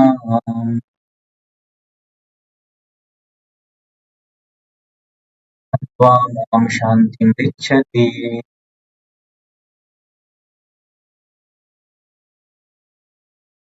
तर या श्लोकाला श्रील प्रभुपादांनी आणि आचार्यांनी वेगळ्या पद्धतीने स्पष्ट केलंय. तर आपण श्रील प्रभुपादांचं स्पष्टीकरण आधी बघूया. तर प्रभुपाद काय म्हणतात की या श्लोकाला प्रभुपाद शांततेचा फॉर्म्युला म्हणून सांगतात की पीस फॉर्म्युला काय आहे. मराठी सुबोधिनीमध्ये पीस फॉर्म्युल्याला काय काय लिहिले त्यांनी? शांततेचं सूत्र का? पान नंबर 85 सुबोधिनी आहे कोणाकडे? मराठी सुबोधिनीच नाही वाटत, गीता सुबोधिनी, सॉरी, तुमच्यापैकी कोणाकडे नाही. तर या श्लोक हिंदीमध्ये काय लिहिले माताजी त्यांनी पीस फॉर्म्युलाला?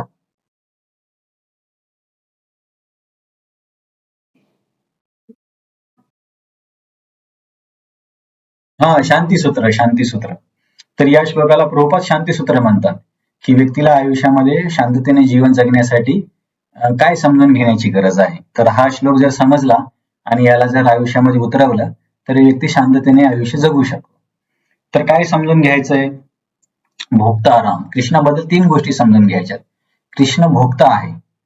कृष्ण भोक्ता आहे म्हणजे आपल्या प्रत्येक कार्याचा, प्रत्येक घडामोडीचा किंवा प्रत्येक तपस्येचा मुख्य उपभोक्ता आहे किंवा भोग घेणारी व्यक्ती आहे कृष्णा. आणि असंही बघा, तत्वज्ञानाच्या स्तरावरती पुरुष म्हणजे केवळ कृष्ण आहे आणि इतर सर्व जीव स्त्रीच आहेत. कारण पुरुष, स्त्री म्हणजे हे स्त्रीलिंगी आहे. सॉरी, शक्ती हे स्त्रीलिंगी आहे. आपण म्हणतो ना शक्ती, शक्ती देवी किंवा आदिशक्ती. तर शक्ती हा शब्द स्त्रीलिंगी आहे आणि शक्तिमान हा पुल्लिंगी आहे. तर कृष्ण हा शक्तिमान आहे आणि जीव ही भगवंतांची शक्ती आहे. कुठली शक्ती आहे कोण सांगेल? जीव भगवंतांची कुठली शक्ती आहे? तटस्थ शक्ती, हे सर्वांना माहिती आहे ना. तटस्थ शक्ती, बहिरंग शक्ती आणि अंतरंग शक्ती. तर तत्वज्ञानाच्या स्तरावरती केवळ कृष्ण एकटीच पुरुष आहेत. पुरुषचा इथे अर्थ भोक्ता होतो आणि सर्व जीव आहेत. मग स्त्री पुरुष कुठल्याही शरीरामध्ये असू द्या, सर्व हे शक्ती आहेत. तत्वज्ञानानुसार सगळे स्त्रीच आहेत. तर भगवंतच मूळ भोक्ता आहेत. हे जर आपल्याला समजलं की माझ्या यज्ञाचं, माझ्या तपस्येचं, सर्व काही माझ्या कार्याचा मुख्य उपभोक्ता कृष्ण आहे, तर आपण स्वतःला जेव्हा भोक्ता नाही समजणार तेव्हा शांततेने जगण्यासाठी मदत होते. मुख्य प्रॉब्लेम काय आहे की आपण स्वतःला भोक्ता समजतो की या स्त्रीचा किंवा या पुरुषाचा आम्ही भोक्ता आहे, या पदार्थांचा आम्ही भोक्ता आहे, या संपत्तीचा आम्ही भोक्ता आहे. आणि या भोग करण्याच्या इच्छेमुळे सगळ्या समस्या निर्माण होतात. समोरची व्यक्ती कोऑपरेट करत नाही किंवा तशी साधन संपत्ती मिळत नाहीये, तर मग त्याच्यामध्ये मनामध्ये ताणतणाव निर्माण होतो. परंतु जर व्यक्तीला समजले की अरे खरा भोक्ता मी नाहीये, खरा भोक्ता कृष्ण आहे, तर मग त्याला मग या तणावापासून मुक्त होण्यासाठी मदत होते. नंतर दुसरी गोष्ट काय? सर्व लोक महेश्वरम. तर सर्व लोक म्हणजे आपण म्हणतो की या ब्रह्मांडामध्ये 14 लोक आहेत. स्वर्गलोक, तपोलोक, जनलोक किंवा अतल, वितल, ततल, ततल नाही, महातल, रसातल आणि पाताळ, हे अशी जी 14 लोक आहेत. तर भगवंत काय म्हणतात की सर्व लोक महेश्वरम, सर्व लोकांचा मीच स्वामी आहे. ईश्वर म्हणजे स्वामी, महेश्वर म्हणजे पूर्णपणे स्वामी. परंतु समस्या काय होते की आपल्यापैकी प्रत्येक जण स्वतःला ईश्वर समजतो. समजा एखाद्या घरामध्ये पती स्वतःला ईश्वर समजत असेल आणि सर्वांवरती ईश्वरत्व जागवत असेल किंवा स्त्री करत असेल किंवा ऑफिसमध्ये एखादा बॉस असं करत असेल किंवा देशामध्ये एखादा मंत्री करत असेल, ही ईश्वराची भावना आहे. परंतु ईश्वराच्या भावनेने ही ईश्वराची पदवी काय नेहमी टिकून राहत नाही. जेव्हा व्यक्ती म्हातारा होईल तेव्हा त्याची मुलं कदाचित त्याला तो रिस्पेक्ट देणार नाही, स्त्री ती रिस्पेक्ट देणार नाही, किंवा जेव्हा त्याचं पद जाईल पंतप्रधान किंवा मंत्री तेव्हा लोक त्याला त्या स्तराने वागवणार नाहीत. तर परंतु आपण जर आधी समजून घेतले की अरे मी खूप छोटा नियंत्रक आहे आणि खरा नियंत्रक कृष्ण आहे, जेव्हा ही त्याला आधीपासून जाणीव होईल तेव्हा मग तो स्वतःच्या नियंत्रण हातामधून निघून जरी गेलं तरी तो भ्रमित होणार नाही आणि दुःखी नाही होणार. तर कृष्णच सर्व लोक महेश्वरम आहे त्याला समजलं पाहिजे. एक पहिली गोष्ट, भोक्ताराम, मूळ भोक्ता कृष्ण आहे. आणि मी भगवंतांवरती निर्भर आहे. जसं की तुम्ही हा श्लोक बऱ्याचदा ऐकला असेल, यथा तरोर मूल निषेचनेन, की जर झाडाच्या मुळांना जर पाणी दिलं तर फांद्यांचं, पानाचं, फुलांचं, फळांचं सर्वांचं पोषण आपोआप होतं. आपल्याला फांदीवर आणि पाण्यावरती वेगळं जाऊन पाणी टाकण्याची गरज नाही. तसे कृष्ण मूळ मूळ भोक्ता आहेत. जर आपण भगवंतांची सेवा केली, जर त्यांची भक्ती केली, तर आपली जी उपभोग घेण्याची जी इच्छा आहे ती आपोआप संतुष्ट होणार. जसे की प्रल्हाद महाराज पण नरसिंहदेवानं म्हणतात की नैव आत्मना प्रभुरायम निज लाभ पूर्ण, की भगवंता तुम्ही निज लाभ पूर्ण आहात, परंतु जेव्हा जीव तुम्हाला काही अर्पण करतो तेव्हा तुम्ही त्यांच्यावरती कृपा म्हणून त्या गोष्टी स्वीकार करता. आणि ही गोष्ट अशी आहे की एखाद्या व्यक्तीने जेव्हा एखादा व्यक्ती स्वतःचा मेकअप करतो आणि आरशामध्ये बघतो, तेव्हा आरशामध्ये जे त्याचे प्रतिबिंब आहे त्याचा मेकअप आपोआप होतो की नाही?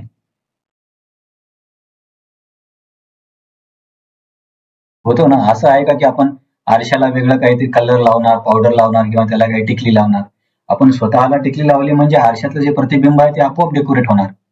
तसं जेव्हा व्यक्ती भगवंतांच्या इंद्रियांना संतुष्ट करण्यासाठी प्रयत्न करतो, तेव्हा त्याचं समाधान, त्याला आंतरिक समाधानाची प्राप्ती आपोआप होते.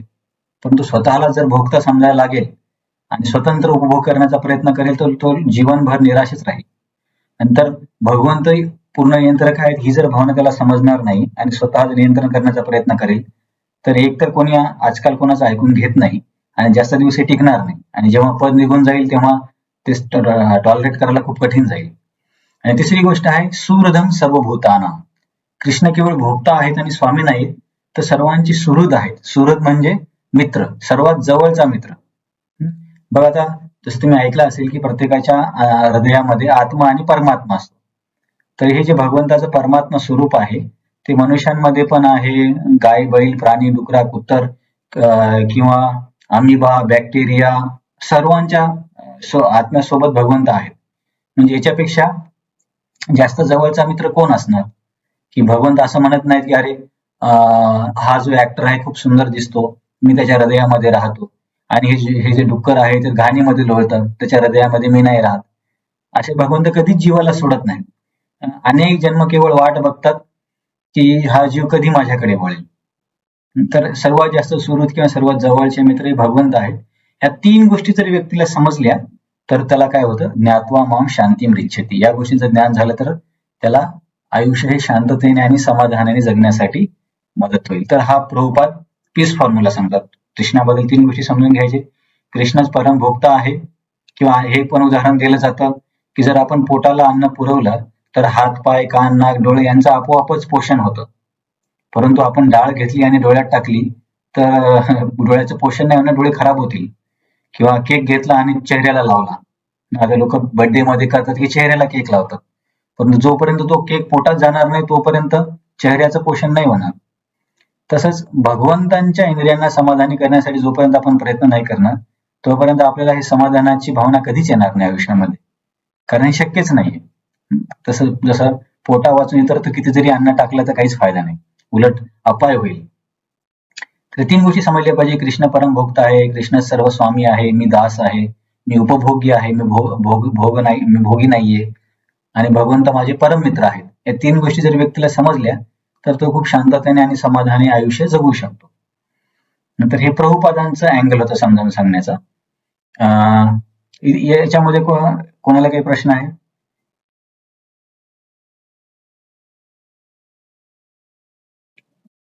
हा, तर आपण प्रभुपादांची ओळ ऐकूया. भगवंत हे परमोच्च स्वामी आहेत आणि सर्वजण त्यांचे सेवक आहेत. सर्व मानवी कार्याचे उपभोक्ता ते आहेत. हे जेव्हा कळतं तेव्हा व्यक्ती शांततेने जीवन जगू शकतो. प्रभुपादांनी तात्पर्यामध्ये खूप मोठ्या पद्धतीने स्पष्ट केले.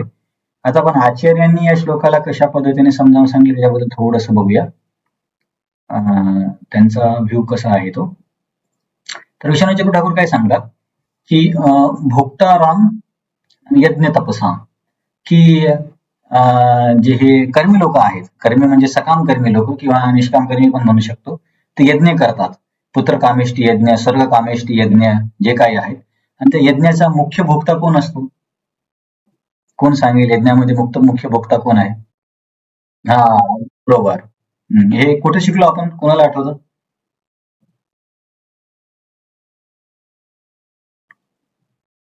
3.10 काय 3.9 काय हा तो भुंजते ते अगम पापा हा यज्ञशिष्टाशिना म्हणतो ना. एक मिनिट त्याच्या आधी पण एक हेच हा श्लोक आहे का? यू शुड वर्क फॉर यज्ञ म्हणून हा श्लोक आहे ना तो 3.9. एक मिनिट जस्ट मी कन्फर्म करतो. यू शुड वर्क फॉर 3.13 एक मिनिट हा यज्ञ अर्थ कर्म लोकोयम कर्म बंधन तदर्थम कर्म कोणते मुक्त संघ समाचार. तर आणखीन तुम्ही कदाचित ऐकलं असेल जी यज्ञामध्ये जी अग्नी असते तर अग्नीला काय म्हटलं जातं तुम्ही कधी ऐकले? अग्नीला कशाची तुलना दिली जाते?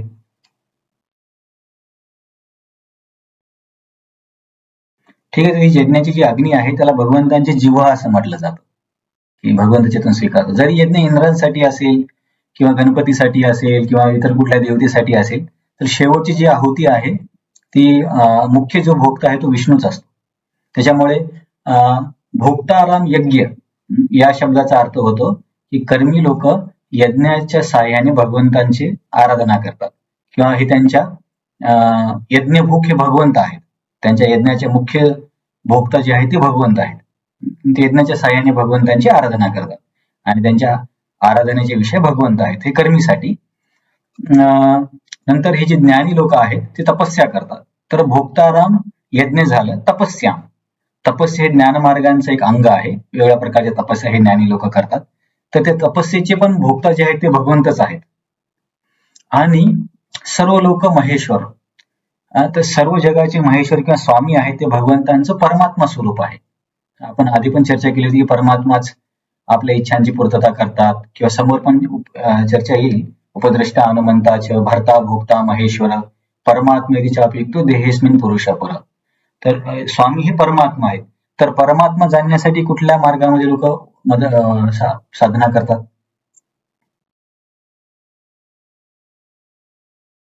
मुख्य करून अष्टांग योग. तर अष्टांग योग. तर अष्टांग योगी व्यक्ती लोकांचा परमात्मा हे त्यांच्या आराधनेचे विषय आहेत. आणि सुहृदम सर्व भूतांना म्हणजे भक्तांसाठी आहे. की भगवंत भक्तीचा प्रचार करून भक्तांचे सुहृद होतात. तर हे जे 3 शब्द आहेत भोक्ताराम यज्ञ. भोक्ताराम यज्ञ म्हणजे यज्ञाच्या साह्याने कर्मी लोकांचे आराधनेचे विषय भगवंत आहेत. तपसा तपस्याच्या साह्याने ज्ञानी लोकांचे आराधनेचे विषय भगवंत आहेत. सर्व लोक महेश्वर म्हणजे योगी व्यक्तीचा पण आराधनेचा विषय भगवंताचा आहे. आणि सुहृदम सर्व भूताना हे भक्तांसाठी की भक्तांचा आराधनेचा विषय भगवंत हे साकार स्वरूपामध्ये आहे. ते भक्तीच्या मार्गाने आहेत. तर हे तिन्ही म्हणजे तिन्ही नाही 4ही मार्गामध्ये मुख्य भोक्ता हे भगवंतच आहे. असं या पद्धतीने विश्वनाथ ठाकूरांनी या श्लोकाला स्पष्ट केलंय. तर केवळ भक्तीच्या साह्यानेच मला जाणता येतं असं सांगितलं की अशा या पद्धतीने जेव्हा योगी व्यक्ती कार्य करतो तेव्हा त्याला परमात्म्याचं प्राप्ती होते आणि त्याला मोक्ष मिळतो. तर आचार्यांचा एक दृष्टिकोन आहे की कसा प्रत्येक मार्गाचा मुख्य उपभोक्ता किंवा मुख्य स्वामी किंवा मुख्य फळ देणारा हे भगवंतच आहे. हे त्या योगी व्यक्तीला समजावं लागतं. तर हे आचार्यांनी स्पष्ट केलं. आणि प्रभुपादांनी सांगितलं की भोक्ताराम समजलं, महेश्वरम आणि सुहृद समजलं तर व्यक्ती कसा आयुष्य शांततेने जीवन जगू शकतो. तर इथे आपला हा 5वा अध्याय पूर्ण झाला. कोणाचा काही प्रश्न आहे का? चर्चा तुम्हाला खूपच जास्त टेक्निकल वाटली?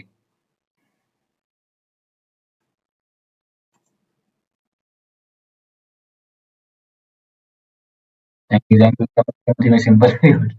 तर ठीक आहे, तुमचा प्रश्न असेल तर सांगा, नाही तर मग आपण थांबूया.